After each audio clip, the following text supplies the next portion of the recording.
L'année passée, quand l'école Éco-Jeunesse a été jumelée avec l'école Marie-Gaétane, puis on a vraiment commencé la foire aux cadeaux, puis que les enseignants du secondaire voyaient les enseignants du primaire aller. Quelques-uns ont embarqué avec nous autres, mais cette année, on a d'autres groupes qui se sont rajoutés. Fait que c'est vraiment un beau projet maternel à 12e année, notre foire aux cadeaux à l'école Marie-Gaétane maintenant. Le musée comme un gros enfant. Les mercredis non pédagogiques, on fait des activités de vie-carrière. C'est vraiment pour permettre aux élèves de se trouver des forces, des passions. On va du travail sur bois, on a de l'art, on a de la nutrition, on a des activités sportives, des ateliers scientifiques, d'écriture. Comme aujourd'hui, on a la journée carrière. Moi, c'est en musique. Il y en a d'autres que c'est en art. On fait une vente à l'encan silencieuse, puis tous les profits vont aller à l'école. Puis ça, c'est des toiles que j'ai faites.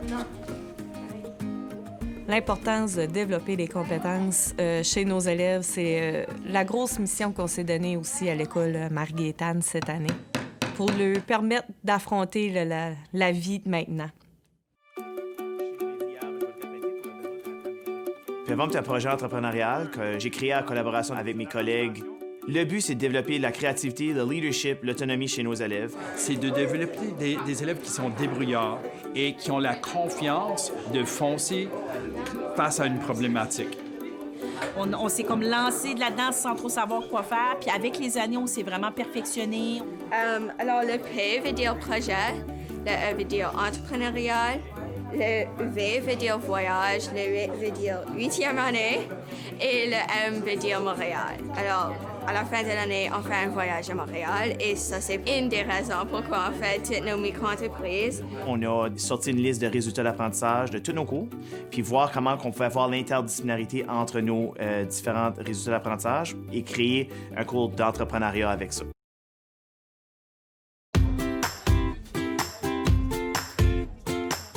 Avec le développement des compétences, on a demandé aux élèves de lancer des idées de projets, qu'est-ce qu'ils aimeraient faire, puis que ça pourrait faire une différence dans la communauté. En face de l'école, il y a le rayon de l'espoir. Puis eux, ils font déjà des boîtes pour des personnes qui en ont besoin. Il y avait des boîtes qui donnaient pour les personnes dans le besoin, mais il n'y avait pas de fruits et légumes frais. Bien, nous autres, on va le faire comme un frigo qu'on appelle. Ils notent les fruits et les légumes pour qu'ils pourraient venir nous chercher gratuitement. Ils étaient d'accord d'avoir un partenariat, mais là, il n'y avait pas de frigidaire. Fait que là, les jeunes ont lancé toutes sortes d'idées pour se ramasser de l'argent pour pouvoir acheter un réfrigérateur. Ben, parce que là, ça va apporter du manger pour les autres, puis ça va équilibrer leur repas. Dans le développement des compétences, comme la responsabilisation, et ça a été un des défis, c'est de l'enlever à l'enseignant pour la remettre à l'élève. Ça a été un défi dans les deux sens. L'élève, au début, n'était pas prêt à prendre la responsabilité parce qu'ils étaient tellement habitués que c'était l'enseignant qui était responsable de tout. Mais de l'autre côté, les enseignants, ça a été un défi pour eux de laisser la responsabilité aux élèves aussi. On a des jeunes qui ont développé énormément leur niveau de communication.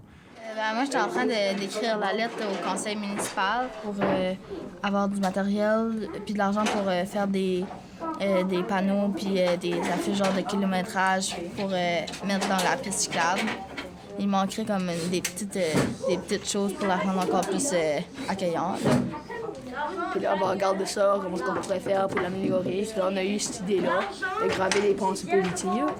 Ça développe des compétences, puis c'est des choses qui nous intéressent, puis que, au moins, ça nous donne des goûts à venir à l'école. L'heure de remettre ce chèque de 2000 $ au rayon de l'espoir. C'est beau de les voir à quel point ils sont fiers de leur projet, à quel point ils sont engagés. Pour des jeunes, là, ils ont en moyenne 12 ans, puis de voir à quel point ils sont sérieux dans leur projet, c'est prometteur pour l'avenir. Je trouve ça beau. C'est comme un défi qu'on a relevé parce que c'était pas vraiment facile ce projet-là. C'est quand même un gros projet pour une école. Comme ça va nous donner quelque chose à la fin, on va avoir un beau projet puis on va être fiers de ce qu'on a fait.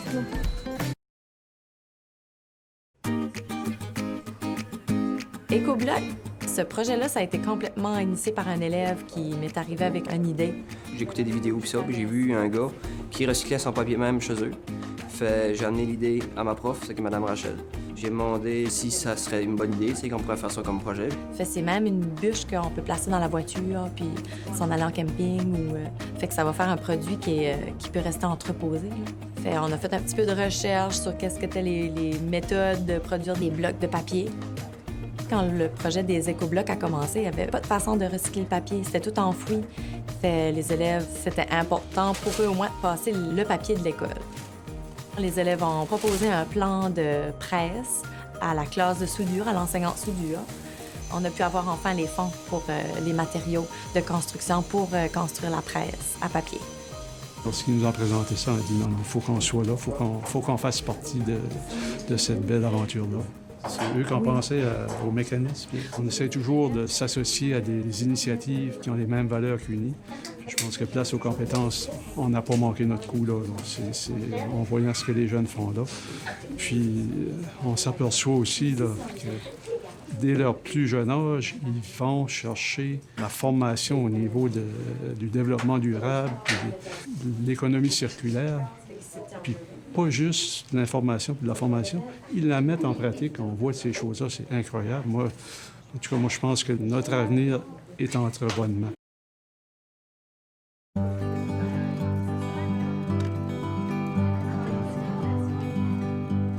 C'est un projet où les élèves sont associés avec les résidences Jodin.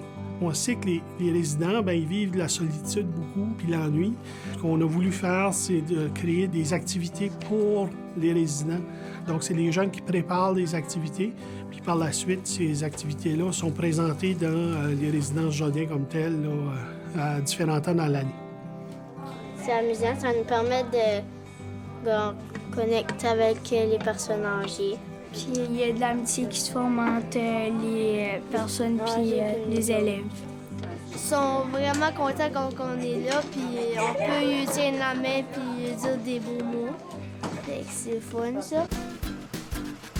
L'apprentissage aujourd'hui, vu qu'on développe des compétences, les compétences peuvent se développer à l'extérieur des 4 murs de la salle de classe. Puis, ces projets-là, ça aide à rendre signifiant la qualité des apprentissages qu'on fait dans les salles de classe. C'est tout qui ont construit l'église d'aujourd'hui qui est... Faire un exposé oral d'une salle de classe, ça se fait de différentes façons. Mais quand tu fais un exposé oral pour de vrai, avec des résidents, des personnes âgées, ça apporte une autre dimension. Merci. Quelqu'un a-t-il des questions?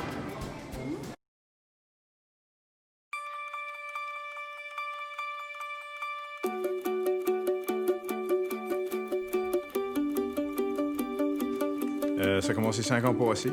J'avais pensé de faire de quoi pour motiver les jeunes à s'intéresser à la programmation parce qu'on a un manque dans le domaine du travail pour les programmeurs. On a formé un comité, puis je les ai demandé si on voulait faire une arcade. Puis je voulais que l'arcade au complet soit conçue par les élèves, puis que les jeux soient programmés par les élèves. Puis là, il fallait aller chercher des fonds. Puis je m'en souviendrai tout le temps, j'ai dit aux jeunes, regarde, si on n'a pas l'argent, découragez-vous pas. Je veux dire, on veut faire une arcade dans le domaine de l'éducation. Les chances que ça passe sont pas grandes. Puis ça a passé, puis tout d'un coup, il y a eu l'intérêt de l'extérieur.